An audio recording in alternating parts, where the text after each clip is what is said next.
Hello, I'm Brett Moss, and you're watching the defining moment for creating the culture of conscience. Our guest today is Staff Sergeant Justin Harding. Staff Sergeant Harding has served as an infantryman on 6 deployments with the 2nd Battalion, 5th Marines during the past 10 years.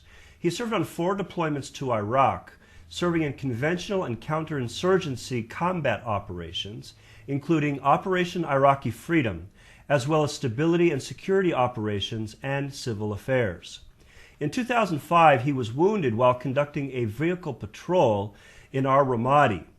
Among numerous citations, medals, and ribbons awarded, Staff Sergeant Harding is a recipient of the Bronze Star with Valor and the Purple Heart. He also holds a Bachelor of Arts degree from the University of Bridgeport in Connecticut. He and his wife Yuriko from Japan are raising 3 children. Staff Sergeant Justin Harding, welcome back to the Defining Moment. It's really an honor for me to welcome you back here to our show. Oh, thank you for having me again. It's a pleasure to have you. Our topic today is a Marine's determination to manifest the highest virtues of his faith in God. And I'd like to begin by inviting you to share a defining moment from your own life. I would have to say not this Veterans Day, but November 11th of 2007 was definitely a defining moment for me.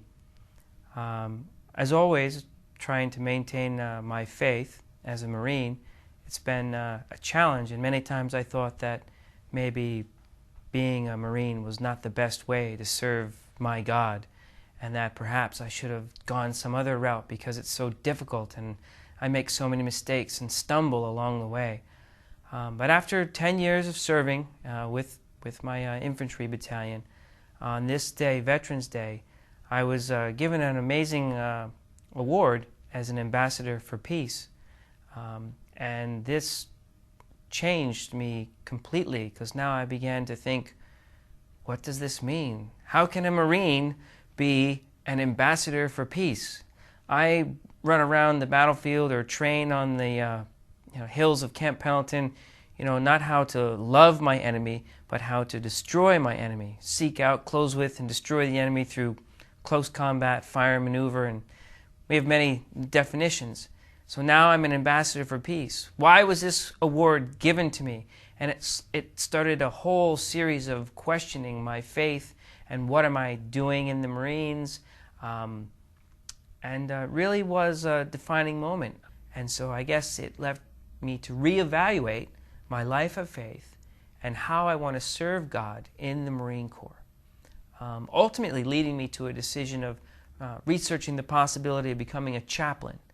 And I guess that's where I'm at right now. And I haven't really completely, got all the hatches battened down and had everything decided, but that's where I feel my faith leading me at this time from such an appointment over almost a year ago now. Okay, great. Thank you so much for sharing that. Appreciate that. Who is God? And please tell us about your relationship with God. Wow, that concept of God has changed over the years.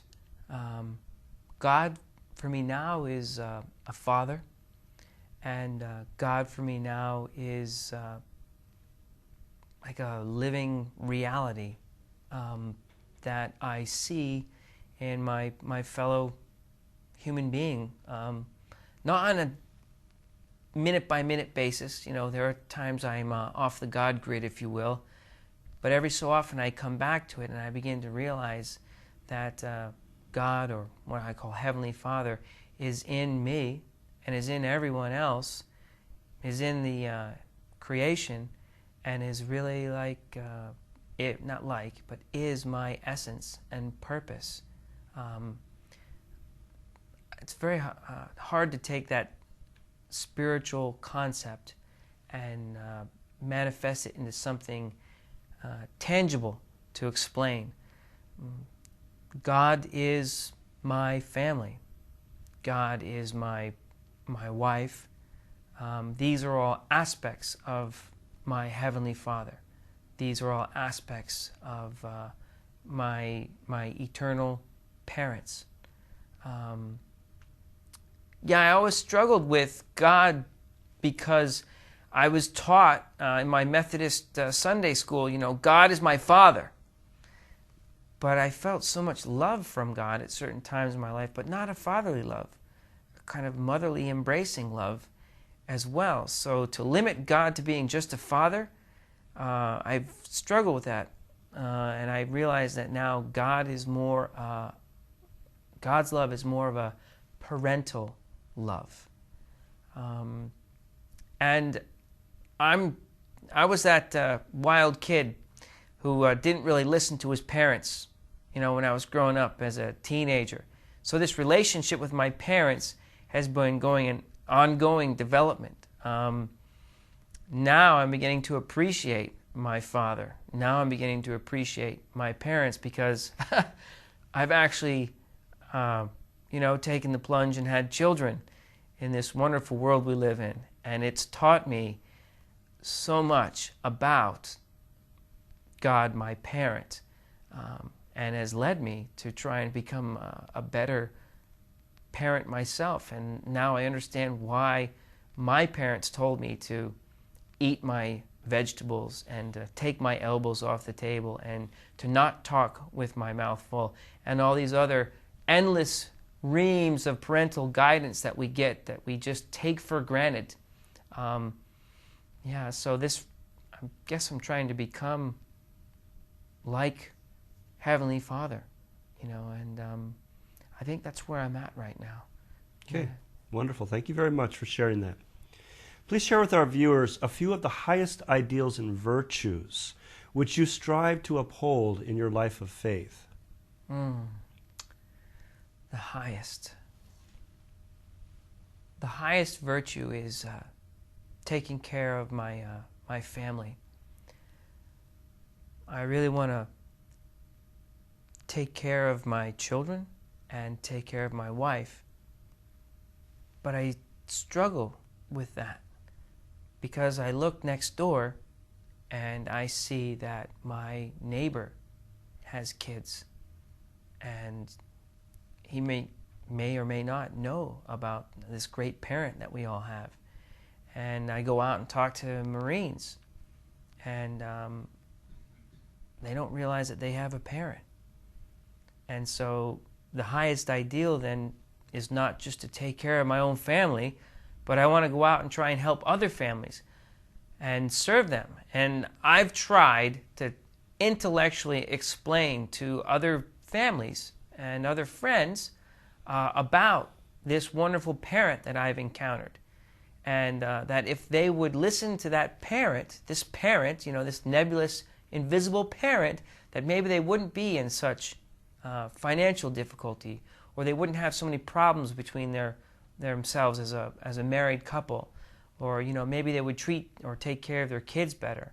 But it's very difficult to explain this invisible parent. So I stopped trying to talk about the parent and try to show the parent. And the way that I've chosen to do this is service through the Marine Corps. And I guess the highest ideals would be to try and live my faith and show this parental love in everything that I do, and all the ramifications that come with parental love.